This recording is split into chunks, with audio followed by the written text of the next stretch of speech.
પહેલું ચલો ધ્યાન આપજો અહીંયા વિકલનીય વેગ સમીકરણ આ સમીકરણ જનરલી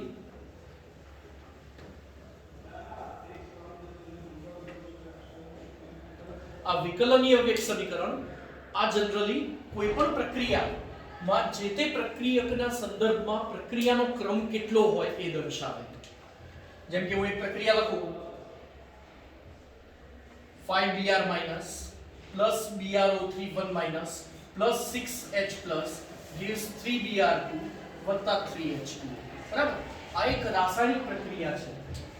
તો આ જે રાસાયણિક પ્રક્રિયા છે તો આ રાસાયણિક પ્રક્રિયામાં જ્યારે વિકલનીય વેગ સમીકરણ લખીએ તો એ થાય છે વેગ બરાબર k Br minus BrO3 1 minus H plus NO square. અરે બાપ રે, આવું ક્યાંથી આવ્યું? કેવી રીતે લખ્યું? તો વિકલનીય વેગ સમીકરણ એ પ્રાયોગિક રીતે તારવવામાં આવે છે. શું પ્રયોગો કરવાના, શું તારણ? તો કે કોઈ રાસાયણિક પ્રક્રિયામાં કોઈ એક પ્રક્રિયા એ ઘણા બધા તબક્કામાં થતી હોય. સિમ્પલ હું તમને કહું ને, H2 અને I2 gives 2HI. આ એક જ તબક્કામાં થાય છે. ડાયરેક્ટ H2 અને I2 જોઈન થાય નીપજ મળી જાય. પણ H2 plus Br2 એ ટોટલ 4 થી 5 તબક્કામાં થાય છે. I2 ની જગ્યાએ મેં શું લીધો? ખાલી Br અને પ્રક્રિયાના સ્ટેપ વધી જાય. બીજું, વિકલનીય વેગ સમીકરણ એવી રીતે તારવવામાં આવે છે કે સૌથી ધીમા તબક્કામાં જે પ્રક્રિયા થાય એમાં અમુક સ્ટેપ ધીમું હોય ને, સૌથી ધીમા તબક્કામાં જેના જેટલા મોલ હોય ને એ ઘાત સ્વરૂપે લખવાના. અને જે ઘાત લખો છો એને શું કહો છો તમે? પ્રક્રિયા. આ જે ઘાત લખો એને તમે શું કહો છો? પ્રક્રિયા. કશું નથી લખ્યું ધેટ મીન્સ કેટલી ઘાત? હા, તો ખ્યાલ છે ને? કશું નથી લખ્યું ધેટ મીન્સ કેટલી ઘાત? એક ઘાત. તો ફરીથી વેગ બરાબર k Br minus એની એક ઘાત, BrO3 1 minus એની પણ એક ઘાત અને H plus નો સ્ક્વેર. બીજું, આ જે ઘાત લખો છો એને કહો છો તમે પ્રક્રિયાનો ક્રમ. અને ઓરિજિનલ જે પ્રક્રિયા છે એમાં Br minus ના કેટલા મોલ વપરાય છે? 5. પણ ધીમા તબક્કામાં કેટલા મોલ વપરાય છે? BrO3 1 minus ના એક મોલ, ધીમા તબક્કામાં બી એક જ મોલ. H plus ના ઓવરઓલ પ્રક્રિયામાં કેટલા વપરાય છે? 6. પણ ધીમા તબક્કામાં કેટલા વપરાય છે? ખ્યાલ આવ્યો? તો આ જે ઘાત છે ઘાતને શું કહેવાય? શું કહેવાય? પ્રક્રિયાનો ક્રમ. બરાબર? અને આપણે આની ઉપરના MCQ સોલ્વ કરીએ છીએ. એટલે પહેલા તો શું કરીએ છીએ તો ખબર હોવી જોઈએ. તો એ મેં તમને અહીંયા સમજાવ્યું. બરાબર? એટલે Br minus ના સંદર્ભમાં પ્રક્રિયાનો ક્રમ કેટલો? 1 અને 2. કુલ પ્રક્રિયાનો ક્રમ કેટલો થાય? કેટલો થાય? 4. પૂરું. બરાબર? તો આ થયું લોજિક. તો પ્રક્રિયાનો ક્રમ શું છે ખબર પડી ગઈ? ચલો હવે એક સિમ્પલ MCQ લઈએ. ધારો કે એક પ્રક્રિયા છે A plus B gives C. ગમે તે લખો, શું ફેર પડે? બરાબર? અને હવે આ પ્રક્રિયા માટે વેગ બરાબર k A⁻²અને B⁻1/2 આવું છે.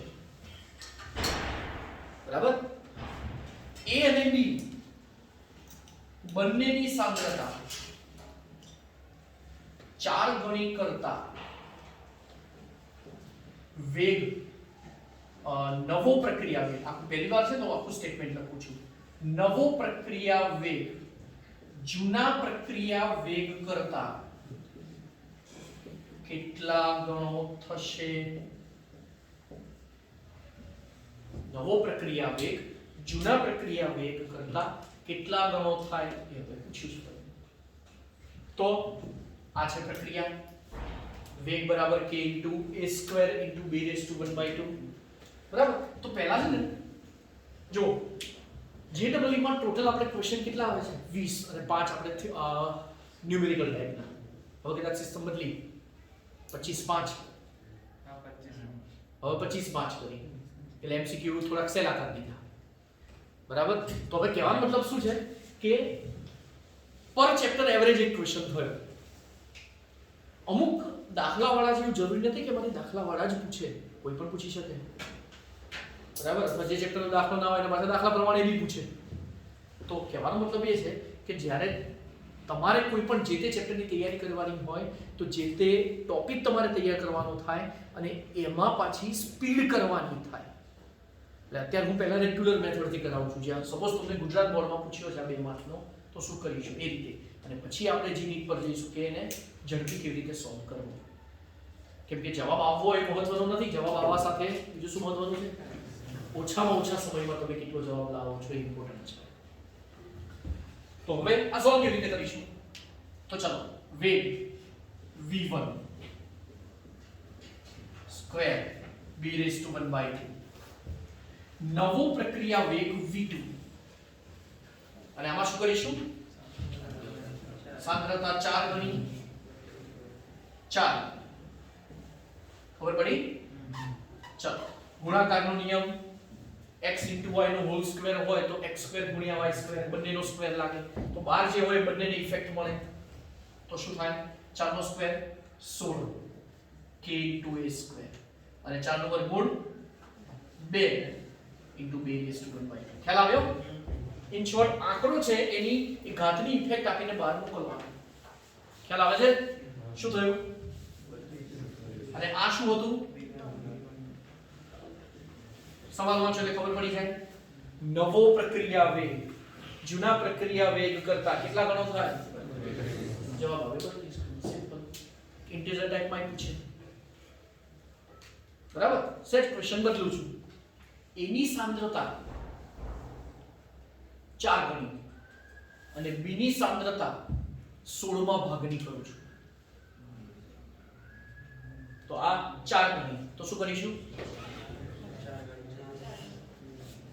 4 એનો સ્ક્વેર થઈને a સ્ક્વેર આવશે, ખબર પડી. અને આ 16 માં ભાગની એટલે 1/16, તો 1/16 નું વર્ગમૂળ અને b 1/2, ખબર પડી. હવે આ k આ અને આ આટલું શું કહેવાય, v1, એના ગુણાકારમાં શું લઈશું બોલો, આના ગુણાકારમાં શું લઈશું, હવે 4 નો સ્ક્વેર 16, ખબર પડી, અને 1/16 નું વર્ગમૂળ અને બાકીનું v1, તો આ કેટલું થયું, 4. જવાબ. કેટલા ક્વેશ્ચન બને, સંખ્યા ઘાત બદલે રાખો, ઘણા ભાગ બદલે રાખો, સમજો પડી લોજિક. આ બીજું ડાયરેક્ટ શીખવાડીએ, ખબર પડી, જે જેટલા ગણું કરો એ ઘાત વાળી ઇફેક્ટ કરીને બહાર લાવવાનું, સમજો પડી. ચલો આ તો ઈઝી લેવલ થયું, હવે સેજ એક લેવલ અપ જઈએ. આમાં છે અપ લેવલ કયું છે ધ્યાનથી જોજો.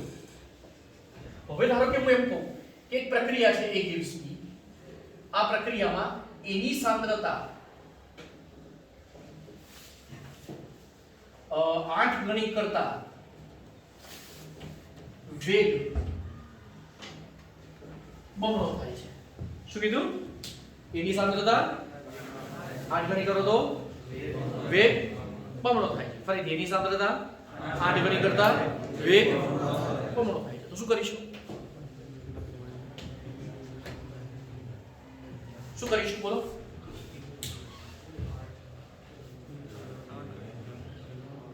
બરાબર. તો ઘાત કેટલી થશે, એટલે એના સંદર્ભમાં પ્રક્રિયાનો ક્રમ, હા 1/3, હા બરાબર છે 1/3. ચલો પ્રૂવ કરીએ આખું પહેલી વાર, બરાબર. અને એની ઉપરથી પછી બાકીનું સમજણ પડશે. તો ધ્યાન રાખજો, એના સંદર્ભમાં પ્રક્રિયાનો ક્રમ શું થાય, તો ધ્યાન જોજો. તો ભાઈ a હોય, a શું છે, આપણો પ્રક્રિયક છે, એટલે v1 બરાબર k * a raised to, ધારો કે a સ્મોલ a, બરાબર. ચલો અને હવે v2 k * a ની સાંદ્રતા 8 ગણી અને વેગ કેટલા ગણો થાય છે, બમણો, એટલે કેટલો 2v. પહેલેથી આપી દીધું.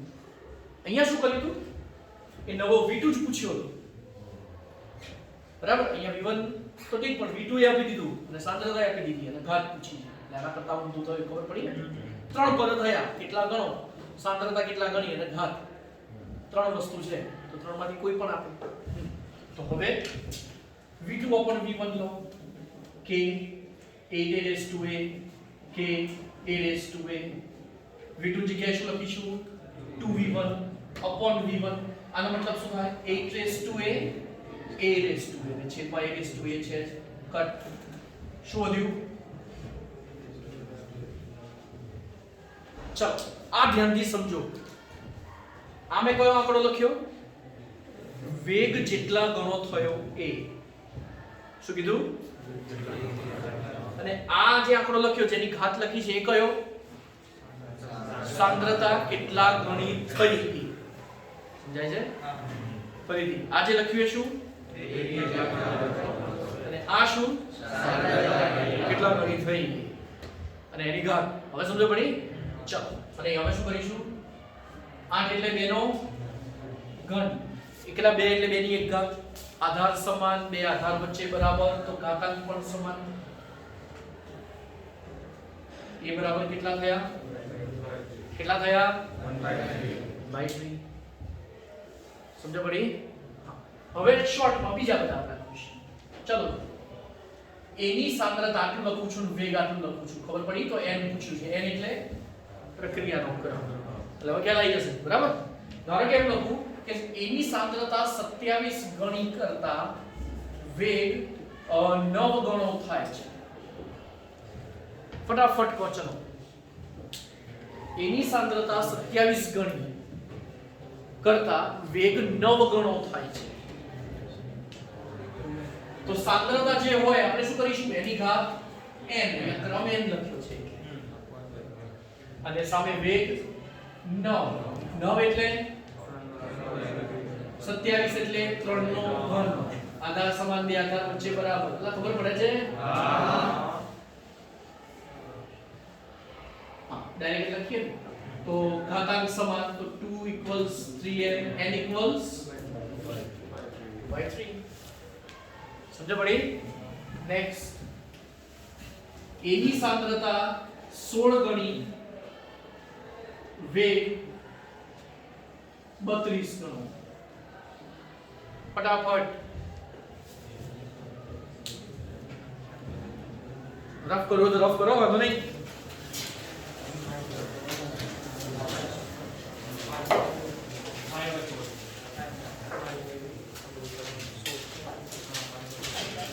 Five by 4. સમજો પડી? પૂરો. હવે આમાં કેટલા બને? ઢગલો. પણ પેલું ફંડામેન્ટલ ખબર હોવી જોઈએ કે કેવી રીતે આવી ગઈ. ખ્યાલ આવે બધાને? આગળ તો અહીંયા n બરાબર કેટલા થયા? 5/4. બરાબર? ચાલો એની સાંદ્રતા બમણી કરતા વેગ 1.59 ગણો થાય છે. ફટાફટ એની સાંદ્રતા બમણી કરતા વેગ 1.59 ગણો થાય છે.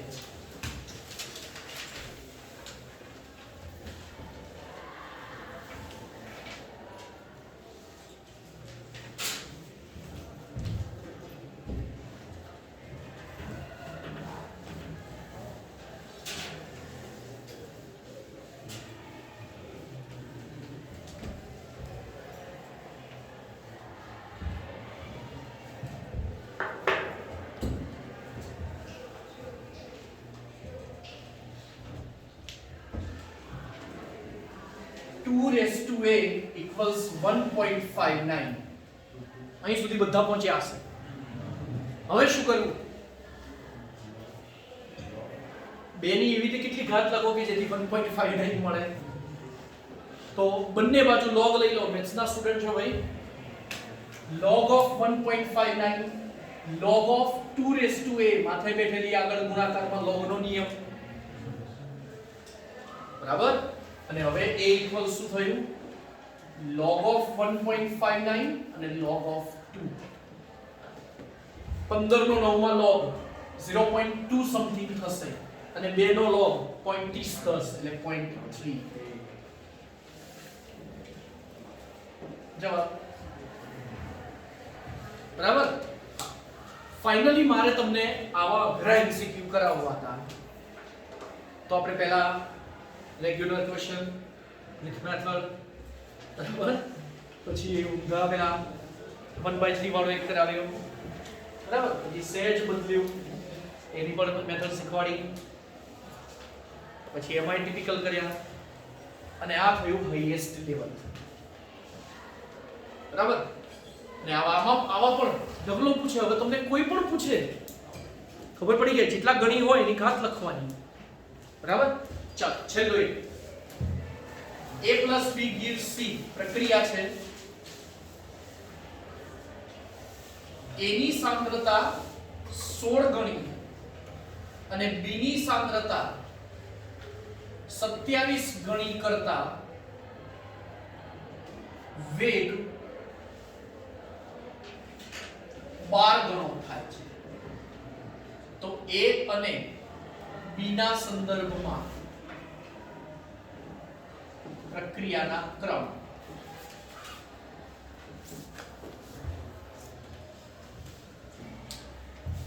a અને b ના સંદર્ભમાં પ્રક્રિયાના ક્રમ. a અને b બંનેની સાંદ્રતા એક સાથે તમે બદલો છો.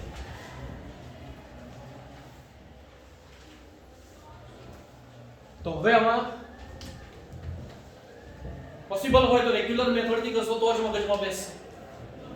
રેગ્યુલર મેથડમાં તમારે ખાલી આટલું લખવાનું થશે 16 બરાબર ઇન્ટુ 27 b અને સામે કેટલા ગણો થાય છે?